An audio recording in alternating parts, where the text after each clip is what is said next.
Keičiasi pas mus strategija, kaip ir minėjau. Atvažiavo varikliukas. Vėjas stiprėja, šiandien naktį atlaikė. Ganėtai neblogai, tai kolegų biškį ten palūžinė palapinė, bet nieko nepataisoma. Na, dabar yra 9:30 ryte, mes jau truputį pradėjom instaliuoti patį variklį. Ir žiūrėsim, kaip seksis. Išplaukt norim už poros valandų. Ir tada bus viskas super. Kartu užkurinėjai, va čia išpjova yra rodiklytė, kiek užkurinėjant reikia gazo paduoti. Na, paskui tai jau padavai gazą, pažiūrė.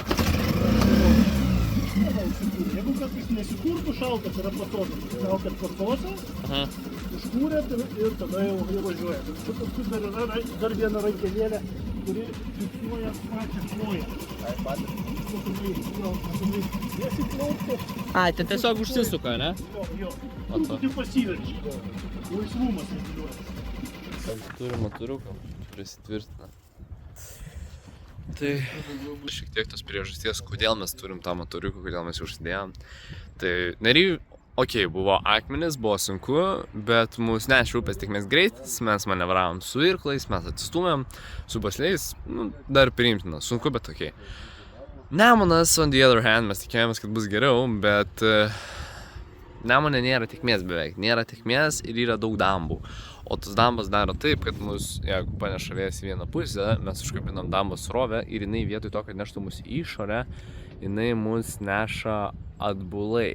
Ta prasme, kad jūs suprastumėt, jeigu čia yra, sakykime, aš jau pademonstruosiu. Įsivaizduokit, va čia. Čia yra upė, tekmė teka į tą pusę ir čia yra išlindus damba, o čia yra damba. Mano pirštas yra damba. Tai jeigu tu užplauki už tos dambos, ten tekmė, jinai plaukia atgal. Ir mes kokius 4 kartus taip ir strigom, kad mes plaukiam, mes čia praplaukiam kažkur ir ta dambas, taip srovėina, išstiesina. Ir mus kažkur užgaudo čia. Čia yra damba ir mes tiesiog atplaukiam atgal. Labai daug jėgų sunaudoja, nes mes 4 bičiai iš 5 irkluojam pilnų pajėgumų ir tempia atgal. Tai ir plius, aišku, Rusijos pasienis, ten bijome, kad mus gali nešti jų pusę ir jie gali mūsų sulaikyti, tai dėl savo saugumo norim pasiėmėm varikliuką, kuris nėra toks brangus, kad mus neštų į Lietuvos pusę, kai mums to reikės. Tai tiek.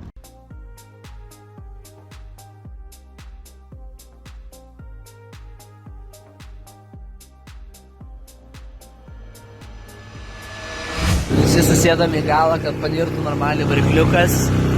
Tai greitis yra 2x, oras nepalankus, bet kaip mielai visi sėdi. Sustojam Jurbarke, labas komanda. Pavalgėm savojus, labai po tokių dienų labai skanus maistas, užsipylėm kūro. Paskambinom pasieniui ir pasienis pasakė, viskas ok, plaukit, bet nepasiduokit provokacijoms.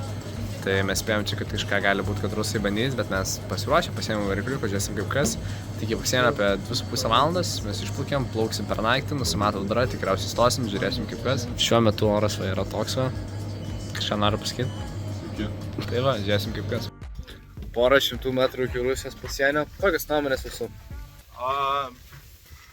Arba mes juos, arba jie mūsų. Sienį brakoreniauja. Pašvies Pauliau juos. Ką tik matėm, kaip tinklus hebrai ištraukė. Jau pareikia palaukti. Tiek naujienų iš pasienio. Plaukiam, kol kas viskas ramu. Matėme tik tai ar brakonierius, ar žvejus, labiau atrodo kaip brakonieriai pasislėpė naktyje. Iš Rusijos pusės nebuvo jokio veiksmo, iš viso žmonių nebuvo, iš Lietuvos taip pat. Visas kelias yra sužymėtas, kad ten yra toks toli pamatysi, toj sumirksės plūduras, kuris mums nurodo, kur Lietuvos, kur pusė. Na ir plaukiam toliau. Prasidėjo sunkiausia dalis plaukimo. Plaukėme naktį pasienio, kad buvo daugiau laiko pravažiuoti. Prasidėjo lietus švelnus, tai pažiūrime, kokį atstumą palaikome nuo kranto. Taip pat naudojamės plūdurais tolumoje, kaip matos, mirksinčiais, kad koreguotis, kad neperplauktume į užsienio valstybę. Jokūbai dešiniau. Dešiniau? Taip. Tai va. Nematau, tu man rašyti.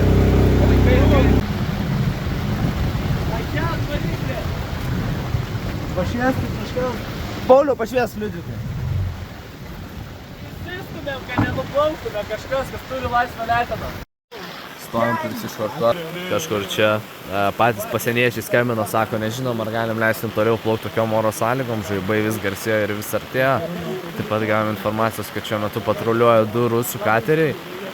Tai jo, įsirėm kažkur mes čia į šoną ir dabar tikimės geriausia, pasieniečiai mato, mūsų yra informuoti. Laukiame, kol baigsis lietus ir kol baigsis lietus ir kol baigsis griaustiniai. Na ir dabar va, Jokūbas labai nori čikti. Aš labai noriu, man reikia popieriaus greitai, nes kitaip bus nutrėstas plaustas. Turbūt sakys sustot, ne?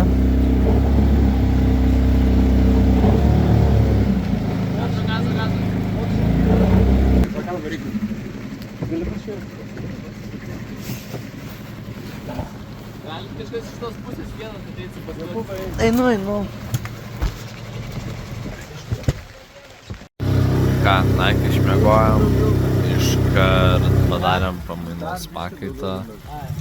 Ačiū labai Lietuvos pasieniečiams, kurie mūsų pasitiko ir sustabdė, pasikvietė į krantą labai patogioje vietoje, tokioj užuovėjoj, kur nėra nei srovės, nei vėjo. Tai labai didelis ačiū jiems, jie mus stebi, mus prižiūrė. Ką tik perplaukėme tiltą tarp Rusijos, Karaliaučiaus ir Lietuvos. Dabar jau viskas prasidėjo lengvesnė dalis, dabar jau yra rytas, matosi labai gerai.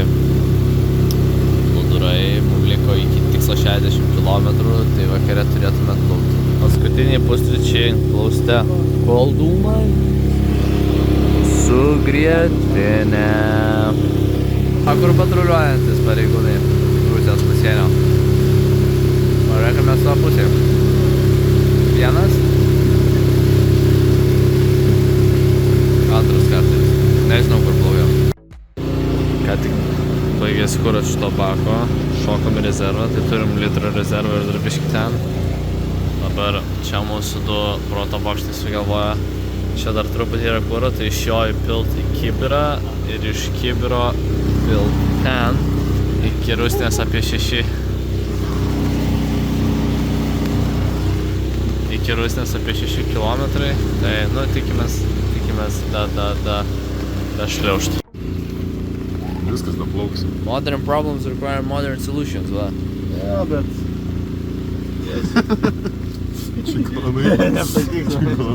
Jau paskutinį centą vogėt. Nu bet žiūrėk, kažkaip prapilsim apačią paliksim, nes čia iš to, man atrodo, išbirėjo vapšė. Gerai.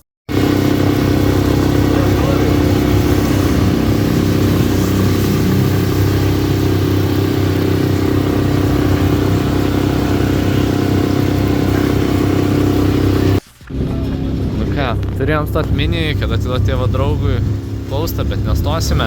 Pasikeitė planai ir stojom Rusnį.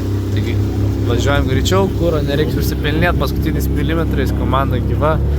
Liudviko močiutė atveš maisto mums pavalgyti. Tai va, liko porą 100 metrų ir 8 mėnesių planuotas, 8 dienų plauktas, projektas, plaustas, kelionė, mokyklos užbaigimas bus įvykdytas. Tu geras vairuotojas, nors ir azietas.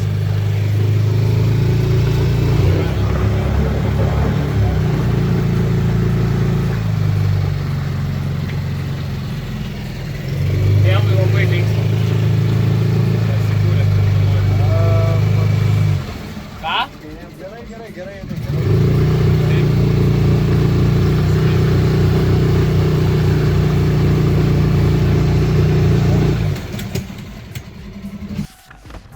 Viskas. Prisišvartavom Rusnį. Sveiki sugrįžę į Rusnę. Baigęs plaukimas. Perplaukiam visą Lietuvą. Nu va. Švarus, tuščias plaustas.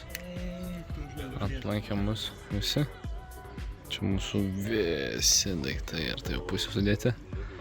ir susimetam ir įdėsim. Atplaukėm į Rusnę, paskutiniai žodžiai nuo komandos, tai nuo manęs būtų iššūkis, prisiminimai, geras laikas. Ja, džiaugiamės, kad pabaigėm, bet manau liūdėsime vėliau pamąstę apie mūsų gerus prisiminimus. Aš supratau, kad koks kapitonas, toks ir laivas. Nu, geriausi prisiminimai. Nepamiršti minuotikiai draugų būriai. Aš mėgausiu 2 savaitės po šito reikalo ir ką, susitinkam kitais metais, kad neliūdėtume. Ate. Nu čia